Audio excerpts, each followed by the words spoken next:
Hello and welcome to Priya Career Institute's English class. Yeah, video learn to write and speak English step by step के लिए है। आज इस video में हम प्रेजेंट परफेक्ट टेंस में एक्टिव और पैसिव वॉइस के सेंटेंसेस को ट्रांसलेट करना सीखेंगे। आइए हम इन सेंटेंसेस को ट्रांसलेट करना शुरू करते हैं। सबसे पहले तो एक्टिव वॉइस में प्रेजेंट परफेक्ट टेंस में क्या फॉर्मूला यूज़ किया जाता है देखते हैं। That is subject plus has और have plus third form of the verb plus object plus object है तो चुका है, चुकी है, चुके हैं, ऐसे सेंटेंसेस के लास्ट में आता है। एंड पैसिव वॉइस में सब्जेक्ट प्लस हैज़ और have plus been plus third form of the verb plus object and जा चुका है, जा चुका हूँ, जा चुकी है, जा चुके हैं, इस तरह के शब्द पैसिव वॉइस के लास्ट में आते हैं। तो देखिए एक्टिव वॉइस में कौन से सेंटेंसेस होते हैं जिनमें रियल सब्जेक्ट नहीं होता है, वे एक्टिव वॉइस में होते हैं।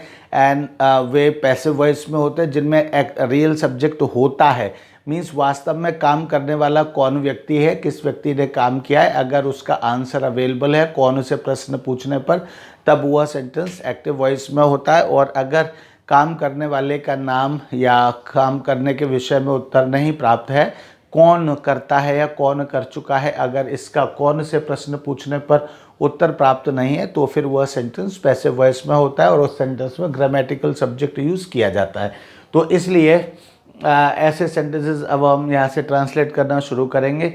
सबसे पहले वह खाना खा चुका है, तो वह खाना खा चुका है कौन सा सेंटेंस हो जाता है, ये एक्टिव वॉइस हो जाता है। क्यों एक्टिव वॉइस हो जाता है?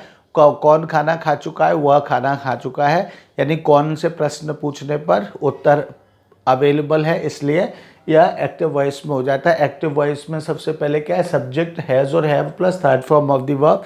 तो इसमें सब्जेक्ट क्या है, वह को हमने सबसे पहले यहाँ वह लिख दिया, वह, और उसके बाद हैज़ और हैव में से सिंगुलर सब्जेक्ट के साथ हैज़ और प्लूरल सब्जेक्ट के साथ हम हैव लगाते हैं। तो इस तरह से वह खाना खा चुका है कि इंग्लिश हो जाती है ही के साथ हम ही सिंगुलर है तो हमने हैज़ लगा दिया। इस तरह से ही के साथ हैज़, ही हैज़, एंड उसके बाद third form of the verb. तो वर्ब क्या है इसमें, खाना, खाना, तो खाना की इंग्लिश होती है ईट, एंड ईट की थर्ड फॉर्म होती है ईटन। तो हमने यहाँ पर ही हैज़ ईटन लिख दिया, he has eaten, and then he has eaten food, he has eaten food, ये हो गया। तो इस तरह से वह खाना खा चुका है कि इंग्लिश हो जाती है ही हैज़ ईटन फूड। इसी तरह से वह पुस्तक पढ़ चुका है, कौन सा पढ़ चुका है, वह पुस्तक पढ़ चुका है, कौन सा वॉइस है, तो ये अभी कौन पुस्तक पढ़ चुका है, वह पुस्तक पढ़ चुका है, तो इसलिए एक्टिव वॉइस है। एक्टिव वॉइस के लिए हम एक्टिव वॉइस वाला फॉर्मूला अप्लाई करते हैं और इसमें भी सब्जेक्ट क्या है, वह कौन पढ़ चुका है पुस्तक, वह, तो वह सब्जेक्ट है, वह की इंग्लिश हमने यहाँ ही लगा दिया। ही से के साथ में ही के अकॉर्डिंगली हमने हैज़ हैव में से सिंगुलर सब्जेक्ट के साथ हैज़ लगाते हैं तो हैज़ लगा दिया। उसके बाद फिर third form of the verb, verb क्या है इसमें, पढ़ना, तो पढ़ने की इंग्लिश रीड, रीड की थर्ड फॉर्म रेड, यानी स्पेलिंग वही रहती है लेकिन प्रोनाउंसिएशन चेंज हो जाता है। तो ही हैज़ रेड, और क्या पढ़ चुका है, पुस्तक, पुस्तक के लिए हमने यहाँ लिख दिया ए बुक, तो he has red a book हो गया। इसी तरह से हम बात समझ चुके हैं, तो कौन बात समझ चुका है, हम, यानी कौन का उत्तर, इसमें कौन से प्रश्न पूछने पर उत्तर अवेलेबल है, तो इसलिए यह एक्टिव वॉइस में। एक्टिव वॉइस में तो एक्टिव वॉइस का फॉर्मूला अप्लाई करेंगे और कहेंगे कि सबसे पहले सब्जेक्ट, तो हम बात समझ चुके हैं, कौन बात समझ चुका है, हम बात समझ चुके हैं। मीन्स सब्जेक्ट क्या है इसमें, हम है, तो हम की इंग्लिश क्या होती है, वी, हमने वी को सब्जेक्ट की जगह पर सबसे पहले लिख दिया वी। अब वी क्या होता है, सिंगुलर होता है या प्लूरल होता है, तो वी हम समझा कि वी प्लूरल होता है, तो हमने वी के साथ हैज़ और हैव, सिंगुलर के साथ हैज़, प्लूरल के साथ हैव, तो वी के साथ हमने यहाँ पर हैव लिख दिया और हो गया वी हैव।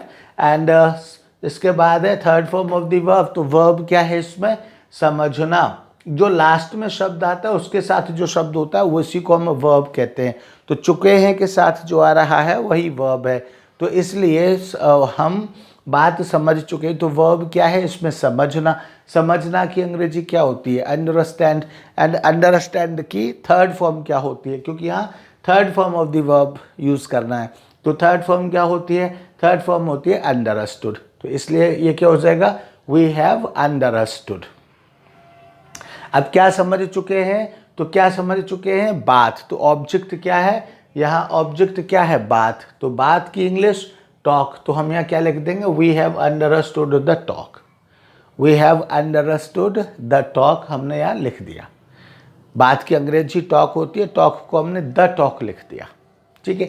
इसी तरह से वे काम कर चुके हैं। तो कौन काम कर चुका है? वे काम कर चुके हैं। तो वे एक्टिव मीन्स ये सेंटेंस एक्टिव हो गया कि पैसिव हो गया? क्योंकि कौन से प्रश्न पूछने पर उत्तर मिल रहा है, उत्तर में वे शब्द आ रहा है, इसलिए ये एक्टिव वॉइस हो गया। और एक्टिव वॉइस के लिए हम ये वाला फॉर्मूला, एक्टिव वॉइस का फॉर्मूला अप्लाई करेंगे। एक्टिव वॉइस में सबसे पहले सब्जेक्ट है, तो हमने इसमें देखा सब्जेक्ट क्या है? वे की इंग्लिश क्या होती है? दे। तो हमने यहाँ दे लिख दिया। और दे लिखने के बाद में फिर क्या है? वे काम कर चुके। दे के साथ हैज़ और हैव में से हम क्या लगाते हैं? हैव लगाते हैं, क्योंकि दे क्या है? प्लूरल है, तो प्लूरल के साथ हमने हैव लगा दिया। हैव के बाद क्या करना है हमको? थर्ड फॉर्म लगानी है। तो थर्ड फॉर्म लगाना है। थर्ड फॉर्म में क्या है? सबसे पहले तो वर्ब क्या है? तो क्या कर चुके हैं? वे काम कर चुके हैं। करना की इंग्लिश डू। डू की थर्ड फॉर्म डन। तो दे हैव डन हमने लिख दिया। थर्ड फॉर्म हो गई यहाँ पर, दे हैव डन। अब क्या कर चुके हैं वे? चूंकि third form of the verb के बाद में ऑब्जेक्ट लगाना होता है, तो इसमें क्या कर चुके हैं वे? काम कर चुके हैं। तो करने का ऑब्जेक्ट क्या है? काम। इसलिए काम की अंग्रेजी क्या होती है? वर्क। तो हमने वर्क लिख दिया। They have done the work हो गया। वे काम कर चुके हैं की इंग्लिश हो गई they have done the work. इसी के साथ राजू यह बात समझ चुका है। तो राजू के साथ हैज और हैव। सब्जेक्ट क्या है? राजू। क्यों है राजू सब्जेक्ट? क्योंकि सेंटेंस एक्टिव वॉइस में है। और कौन समझ चुका है? बात राजू। तो इसलिए राजू को हमने यहाँ सब्जेक्ट बना दिया। और राजू को सब्जेक्ट बना करके इसके बाद फिर हैज़ और हैव में से कोई एक लगेगा। तो सिंगुलर के साथ हैज़, प्लूरल के साथ हैव। राजू क्या है? सिंगुलर। सिंगुलर के साथ हमने हैज़ लगा दिया। तो राजू हैज़ अब क्या है? समझ चुका है। समझने की इंग्लिश क्या है? अंडरस्टैंड हमने यहाँ लगाई थी। और अंडरस्टैंड की थर्ड फॉर्म अंडरस्टूड। तो क्या हो जाएगा? Raju has understood. क्या समझ चुका है? यह बात। राजू यह बात समझ चुका है। तो क्या समझ चुका है? यह बात। यानी ऑब्जेक्ट क्या है? Third form of the verb के बाद में ऑब्जेक्ट क्या है? यह बात ऑब्जेक्ट है, यह बात। इसलिए यहाँ क्या हो गया? Understood this talk. यह बात के लिए हमने यहाँ क्या लिख दिया? यह बात के लिए दिस टॉक लिख दिया हमने। तो Raju has understood this talk, इसका मीनिंग मीन्स इसका ये ट्रांसलेशन हो जाएगा। इसी तरह से लड़के यह फिल्म देख चुके हैं। तो एक्टिव है या पैसिव है? फिर से बात वही। तो कौन देख चुका है? लड़के देख चुके हैं। तो लड़के कौन के प्रश्न, कौन शब्द से प्रश्न पूछने पर उत्तर में लड़के शब्द मिलता है, यानी कि इसमें रियल सब्जेक्ट है। रियल सब्जेक्ट है तो एक्टिव वॉइस में। एक्टिव वॉइस में तो सबसे ये वाला फॉर्मूला अप्लाई होगा। नंबर 1 एक्टिव वॉइस के साथ में लिखा वाला, इसमें सबसे पहले सब्जेक्ट है। सब्जेक्ट इसमें क्या है? लड़के। लड़के की इंग्लिश क्या होती है? बॉयज़। तो हमने यहाँ बॉयज़ लिख दिया, बॉयज़। उसके बाद सिंगुलर के साथ हैज़, प्लूरल के साथ हैव। तो लड़के एक है या एक से ज़्यादा है? तो एक से ज़्यादा है तो प्लूरल है। प्लूरल के साथ क्या हो गया? हैव हो गया। Boys have. और उसके बाद क्या है फिर? देखना। देखना की इंग्लिश क्या होती है? सी, सॉ, सीन। तो सी की थर्ड फॉर्म सीन हमने यहाँ लिख दिया सीन। वॉच्ड भी लिख सकते थे, लेकिन यहाँ हमने सीन लिख दिया। तो बॉयज़ हैव सीन। क्या देख चुके हैं? यह फिल्म। यानी ऑब्जेक्ट क्या है? यह फिल्म। ऑब्जेक्ट का एक्टिव वॉइस में ऑब्जेक्ट के विषय में पता लगाने के लिए क्या से प्रश्न पूछते हैं? क्या देख चुके हैं? फिल्म देख चुके हैं। तो यह फिल्म इसका ऑब्जेक्ट हो गया। यह फिल्म की इंग्लिश क्या हो गई? This film. यह फिल्म की इंग्लिश दिस फिल्म। तो इस तरह से लड़के यह फिल्म देख चुके हैं, boys have seen this film हो गया। इसी तरह से रेनू आपकी पुस्तक लौटा चुकी है। तो रेनू आपकी पुस्तक लौटा चुकी है। कौन सा वॉइस है? एक्टिव वॉइस है। क्यों है एक्टिव वॉइस? क्योंकि कौन से प्रश्न पूछिए, कौन पुस्तक लौटा चुकी है, रेनू पुस्तक लौटा चुकी है। तो कौन से प्रश्न पूछने पर उत्तर में आता है रेनू, यानी कि रेनू इस सेंटेंस की ओरिजिनल सब्जेक्ट है और रियल सब्जेक्ट है। जब रियल सब्जेक्ट अवेलेबल होता है तो वह सेंटेंस एक्टिव वॉइस में होता है। तो इसलिए रियल सब्जेक्ट क्या है, रेनू। तो हमने सबसे पहले यहाँ क्या लिखा, रेनू। रेनू के साथ हैज़ और हैव में से क्या आएगा, तो रेनू सिंगुलर है, सिंगुलर है तो रेनू के साथ हैज़ आ जाएगा, रेनू हैज़। उसके बाद क्या होगा, third form of the verb, तो वर्ब क्या है, रिटर्न की थर्ड फॉर्म रिटर्न्ड, तो Renu has returned, Renu has returned. अब क्या लौटा दिया है रेनू ने, ऑब्जेक्ट। ऑब्जेक्ट क्या है, क्या लौटा दिया है, क्या से प्रश्न पूछेंगे, तो आपकी पुस्तक। एक्टिव वॉइस का ऑब्जेक्ट ज्ञात करने के लिए, पता करने के लिए हमको क्या से प्रश्न पूछना चाहिए, तो क्या लौटा दिया है, आपकी पुस्तक। तो आपकी पुस्तक ऑब्जेक्ट हो गई, इसकी अंग्रेजी क्या हो गई, योर बुक। हमने यहाँ पे लिख दिया योर बुक, और सेंटेंस क्या होगा, Renu has returned your book, Renu has returned your book, Renu has returned your book. ये इसका ट्रांसलेशन हो गया। इसी तरह से हम चलते हैं दूसरे सेंटेंसेस में। देखिए ब्लैक कलर से लिखा हुआ है, ये ब्लैक कलर में सबसे पहले क्या है, पुस्तक पढ़ी जा चुकी है। तो पुस्तक पढ़ी जा चुकी है, कौन से प्रश्न पूछिए, कौन पुस्तक पढ़ चुका है, तो नहीं पता, किसने पढ़ी पुस्तक, क्या पढ़ा गया पुस्तक, लेकिन कौन पढ़ रहा है या कौन पढ़ चुका है पुस्तक, नहीं पता। इसका मतलब इसमें रियल सब्जेक्ट नहीं है। जब रियल सब्जेक्ट नहीं है तब यह सेंटेंस पैसिव वॉइस में है। इसलिए कौन सा फॉर्मूला अप्लाई करेंगे, पैसिव वॉइस वाला, यानी सब्जेक्ट हैज़ और have plus been plus third form of the verb plus object. और इस तरह से क्या हो जाएगा, इस तरह से हो जाएगा सबसे पहले सब्जेक्ट। अब इसमें देखेंगे सब्जेक्ट क्या है, रियल सब्जेक्ट तो इसमें होता नहीं। जब इसमें रियल सब्जेक्ट नहीं होता तब इसमें क्या सब्जेक्ट है, तब इसमें सब्जेक्ट के लिए हम क्या से प्रश्न पूछते हैं, क्या पढ़ा जा चुका है। जब रियल सब्जेक्ट नहीं होता तब सब्जेक्ट जानने के लिए हम क्या से प्रश्न पूछते हैं, पैसिव वॉइस का सब्जेक्ट जानने के लिए। पैसिव वॉइस का सब्जेक्ट जानने के लिए क्या से प्रश्न पूछते हैं, एक्टिव वॉइस का सब्जेक्ट जानने के लिए कौन से प्रश्न पूछते हैं। और कौन का प्रश्न नहीं मिलता तब हम उसको कहते हैं ये पैसिव वॉइस में है। और जब पैसिव वॉइस में होता है तब क्या से प्रश्न पूछते हैं, और जो उत्तर में मिलता है उसी को हम सब्जेक्ट बना देते हैं। तो यहाँ क्या पढ़ा जा चुका है, पुस्तक पढ़ी जा चुकी है, तो इसलिए सब्जेक्ट किसको बनाएंगे, पुस्तक को। हमने पुस्तक को बना दिया, पुस्तक की इंग्लिश बुक, बुक और बुक के साथ हैज़ और हैव, तो हैज़, बुक क्या होती है सिंगुलर, सिंगुलर के साथ हैज़, तो हमने लिख दिया हैज़, बुक हैज़। उसके बाद फिर क्या है, हैज़ और हैव के बाद फिर क्या आएगा, बीन आएगा हैज़ और हैव के बाद, तो हमने यहाँ बीन लिख दिया, बीन। अब क्या हो चुका है, पढ़ी जा चुकी है, तो बुक हैज़ बीन। रीड की थर्ड फॉर्म क्या हो जाएगी, रेड, क्योंकि पैसिव वॉइस में हमेशा, वैसे तो यहाँ भी इस बार चूँकि प्रेजेंट परफेक्ट टेंस है तो यहाँ भी इसमें थर्ड फॉर्म ही लग रही है, लेकिन पैसिव में तो हमेशा ही थर्ड फॉर्म लगती है। इसलिए क्या हो गया, बुक हैज़ बीन रेड हो गया, बुक हैज़ बीन रेड। इसी तरह से पत्र लिखा जा चुका है, तो कौन लिख चुका है पत्र, पता नहीं, तो एक्टिव तो है नहीं, एक्टिव नहीं है तो अपने आप क्या है, पैसिव है। कोई भी सेंटेंस दो ही वॉइस में हो सकता है, तो एक्टिव में या पैसिव में, और तीसरे में किसी में नहीं होता। तो ये पैसिव में हो गया, पैसिव में हो गया तो क्या लिखा जा चुका है, क्योंकि कौन से प्रश्न पूछने पर नहीं मिला उत्तर, तो पैसिव में जब हो जाएगा तब क्या से प्रश्न पूछेंगे, तब हमको सब्जेक्ट मिलेगा। तो क्या लिखा जा चुका है, पत्र लिखा जा चुका है, तो इसलिए सब्जेक्ट क्या हो गया, पत्र। पत्र की इंग्लिश क्या है, लेटर, लेटर हमने यहाँ लिख दिया। अब लेटर के साथ या हैज़ और हैव में से क्या आएगा, हैज़ आएगा, क्योंकि लेटर सिंगुलर है, इसलिए लेटर के साथ या हैज़ आएगा, हैज़ आ गया, हमने यहाँ हैज़ लिख दिया, हैज़। उसके बाद क्या है, पैसिव वॉइस में चूँकि है इसलिए इसमें बीन आता है, यहाँ बीन नहीं आता लेकिन इसमें बीन आता है, तो यहाँ पर हमने बीन लगा दिया, लेटर हैज़ बीन। उसके बाद क्या है, third form of the verb लिखी जाती है, तो क्या हो चुका है, लिखा जा चुका है। लिखने की इंग्लिश क्या होती है, राइट, एंड राइट की थर्ड फॉर्म क्या होती है, रिटन, तो हमने यहाँ लिख दिया रिटन, और इंग्लिश हो गई इसकी लेटर हैज़ बीन रिटन, यानी पत्र लिखा जा चुका है का ट्रांसलेशन होता है letter has been written. Next sentence is भोजन पकाया जा चुका है, तो भोजन पकाया जा चुका है, कौन पका चुका है भोजन, नहीं पता, यानी एक्टिव में नहीं है। तब क्या है, पैसिव में पैसिव का सब्जेक्ट ढूंढने के लिए क्या से प्रश्न पूछते हैं, तो क्या पकाया जा चुका है, भोजन पकाया जा चुका है, तो इसलिए सब्जेक्ट क्या हो गया, भोजन। भोजन की इंग्लिश फूड, हमने यहाँ लिख दिया फूड। अब देखिए फूड सिंगुलर है कि प्लूरल है, तो फूड सिंगुलर है, एक वचन है। एक वचन के लिए हैज़ और हैव में से क्या लगाते हैं, हैज़ लगाते हैं। तो हमने यहाँ फूड के साथ क्या लगा दिया, हैज़ लगा दिया, और हो गया फूड हैज़। अब क्या हो जाएगा, चूंकि पैसिव वॉइस में तो बीन सबके साथ ही आएगा, तो इसलिए हमने यहाँ बीन लगा दिया,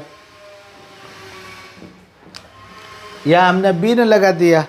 और बीन के बाद फिर क्या आएगा, बीन के बाद third form of the verb. तो यह क्या है, वर्ब क्या है इसमें, पकाना। वर्ब क्या है, पकाना, पकाया जा चुका है। तो पकाया जा चुका है, पकाना। पकाना की इंग्लिश क्या होती है, कुक, और कुक की थर्ड फॉर्म क्या होती है, कुक्ड। तो हमने कुक्ड लिख दिया, और इस तरह से ये सेंटेंस क्या हो गया, food has been cooked. Food has been cooked हो गया, food has been cooked, right. इसी तरह से कॉल काटा जा चुका है। कौन काट चुका है कॉल, नहीं पता। कॉल कौन काट चुका है, नहीं पता। तो इसलिए क्या हो जाएगा, पैसिव वॉइस, एक्टिव तो है नहीं।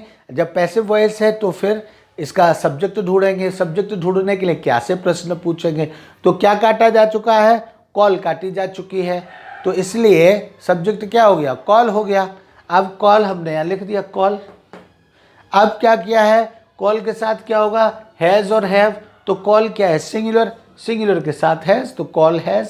उसके बाद फिर बीन, फिर हमने यहाँ बीन लिख दिया, कॉल हैज़ बीन। अब क्या है, third form of the verb. तो क्या किया जा चुका है कॉल का, यानी वर्ब क्या है, काटना।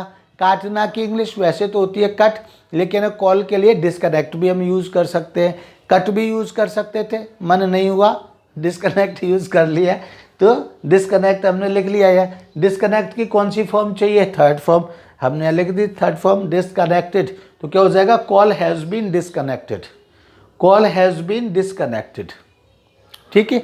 इस तरह से अब इसमें कोई ऑब्जेक्ट दूसरा है नहीं, तो इसलिए कॉल हैज़ बीन डिस्कनेक्टेड पर ही हमने इस सेंटेंस को खत्म कर दिया।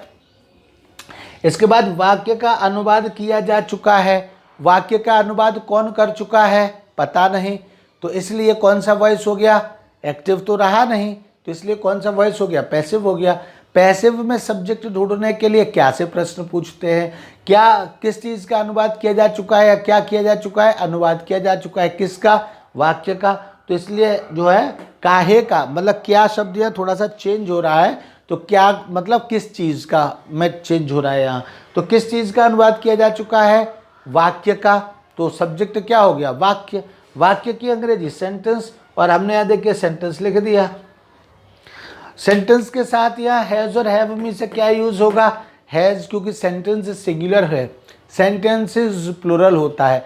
तो सेंटेंस सिंगुलर है, तो सेंटेंस के लिए हमने यहाँ सिंगुलर के साथ हैज़ लगाते हैं, तो हमने यहाँ हैज़ लगा दिया, और हो गया सेंटेंस हैज़।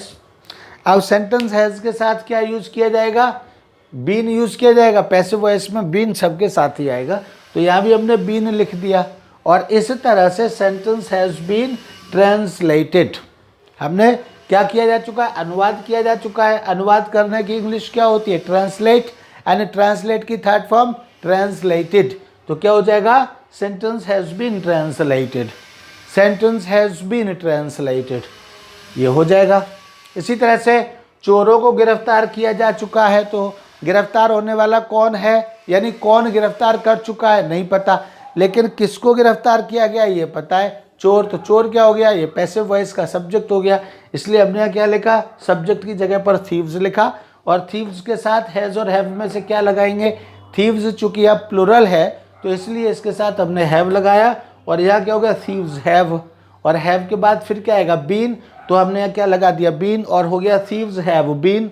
अब थीव्स हैव बीन के साथ अरेस्टेड, जो गिरफ्तार करने की इंग्लिश क्या होती है, अरेस्ट। अरेस्ट की थर्ड फॉर्म अरेस्टेड, यहाँ देखिए अरेस्ट की थर्ड फॉर्म लिखी हुई है अरेस्टेड, तो अरेस्टेड। इस तरह से चोरों को गिरफ्तार किया जा चुका है कि इंग्लिश क्या होती है, थीव्स हैव बीन अरेस्टेड। तो इसी तरह से ये आपका प्रेजेंट परफेक्ट टेंस है। हालांकि हमने नाम यहाँ नहीं लिखा है, जानबूझ करके ही नहीं लिखा है कि आप सिर्फ ये देखिए जिनके लास्ट में चुका है, चुकी है, चुके हैं, चुका हूँ शब्द आते हैं और एक्टिव वॉइस में होता है तो ये फॉर्मूला जा चुका है, जा चुकी है, जा चुके हैं, जा चुका हूँ जैसे शब्द आते हैं किसी सेंटेंस के लास्ट में, और वह पैसिव वॉइस में होता है तो ये फॉर्मूला फॉलो करते हुए इस तरह से सेंटेंसेस को ट्रांसलेट करिए। आप इसको फॉलो करिए, कोई प्रॉब्लम होती है तो आप हमको बताइए। यहाँ पर ये 3 वर्ब्स, आज जगह कम थी तो इसलिए मैंने यहाँ पर सिर्फ 3 वर्ब्स यहाँ पे लिखी हुई हैं। अरेस्ट, अरेस्ट मीन्स गिरफ्तार करना, आस्क, आस्क मीन्स पूछना, एंड अटैक, अटैक मीन्स आक्रमण करना। और इनकी थर्ड फॉर्म क्या है? Arrested, arrested, asked, asked and attacked, attacked. यानी इनमें ईडी ईडी लगा करके अब इनकी सेकंड और थर्ड फॉर्म्स बन रही हैं। तो आज के लिए इतना ही। कुछ सेंटेंसेस में आपको बोल देता हूँ, आप थोड़ा सा ट्रांसलेट करने की, इन सेंटेंसेस को ट्रांसलेट करने की कोशिश करिए और अपनी इंग्लिश को मजबूत करिए, ट्रांसलेशन को मजबूत करिए, इंग्लिश के प्रति अपनी समझ को और अच्छा बनाइए। वह स्कूल पहुँच चुका है, वह स्कूल पहुँच चुका है, वह हस्ताक्षर कर चुका है, वह हस्ताक्षर कर चुका है, मैं ताला खोल चुका हूँ, मैं ताला खोल चुका हूँ, वे कुर्सी पर बैठ चुके हैं, वे कुर्सी पर बैठ चुके हैं, बच्चे बिस्तर छोड़ चुके हैं, बच्चे बिस्तर छोड़ चुके हैं, बच्चे घर पहुँच चुके हैं, बच्चे घर पहुँच चुके हैं, लड़कियाँ पाठ याद कर चुकी हैं, लड़कियाँ पाठ याद कर चुकी हैं, पाठ याद किया जा चुका है, पाठ याद किया जा चुका है, ताला खोला जा चुका है, ताला खोला जा चुका है, मेज खरीदी जा चुकी है, मेज खरीदी जा चुकी है, अखबार बेचा जा चुका है, अखबार बेचा जा चुका है, पुस्तकें छापी जा चुकी हैं, पुस्तकें छापी जा चुकी हैं, किताबें भेजी जा चुकी हैं, पुस्तकें भेजी जा चुकी हैं।